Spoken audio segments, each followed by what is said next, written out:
So I said before in the other video where I really started to lose my mind, let me just say what happened. So there's a lot of, injustice and stuff going on in regards to me and parents. But anyway, one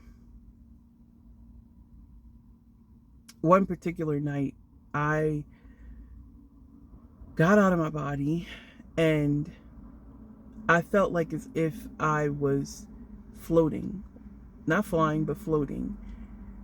And it was dark outside, just like it was dark outside. It was dark.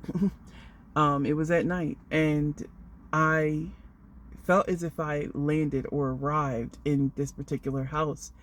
And I was walking around the house, and it was smoky. There was this hazy look to it, like as if it was red. And I followed the redness, the redness of it. I came out of the hallway and went into the kitchen, and I could see flames on the stove. This pot was on fire, and I could see flames on the stove. And I thought, all of a sudden, I had this sensation of knowing that people were in the home. I wasn't just looking at a pot on fire, there were people in the home. And it's like as soon as my brain said there's people in the home, I could see who was in the home. And I saw children. And the freakiest thing happened because I went to try and open a door, and the knob was hot. And I shouldn't have been able to feel that the knob was hot because I wasn't in a physical body, but it burned the crap out of my hand. And I, jumped back, and I was like, well, I'm going to bang. I'm going to bang. And I'm going to scream, but it felt like when I wanted to scream, no sound was coming out.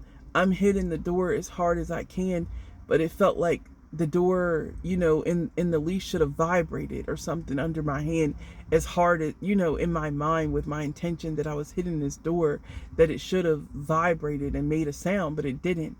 It was like as if I'm in this vision and I'm powerless to do anything about it.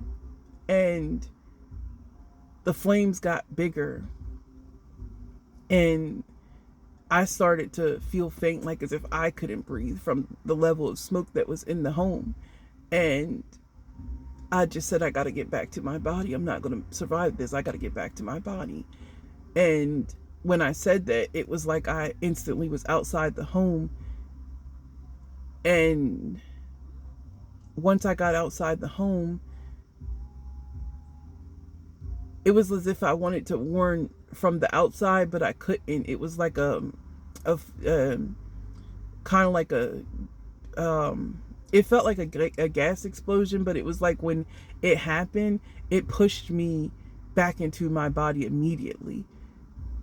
And I woke up bawling, like snotting, bawling for hours. And I just kept saying, God, help this family, because I knew that it was real. And it wasn't just that happened to me. It was a frequent thing that I was getting out of my body and going to do things for people or help people. And I was generally able to help. That particular time, I knew that I was like at a death scene. I don't know how to explain it in any other way. I just knew that I was there and I was witnessing it. And I wanted so badly to be able to help these people.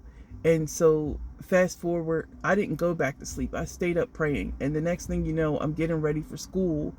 And the bus driver goes past this one house, this one stop where a little girl gets on because she goes to a different elementary school.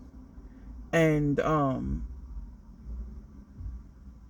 when we get to the school, and mind you, he's like a real big, tall man, really jolly. He was usually telling jokes and stuff like that. And that day he wasn't saying anything to anybody when they got on the bus.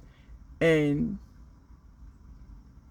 when we got in the school parking lot, he said, y'all noticed that I didn't stop at LaToya's house, the little girl that goes to the other elementary school. He was like, last night, her and her grandmother and all of her siblings died in a fire. And I threw up. I just started throwing up. Um, they died from smoke inhalation, but it was just like I knew that that's exactly where I was the night before. And I was sick all day. And my mom refused to come get me, so I stayed in the nurse's office. And inside of me, I just did not want that power anymore.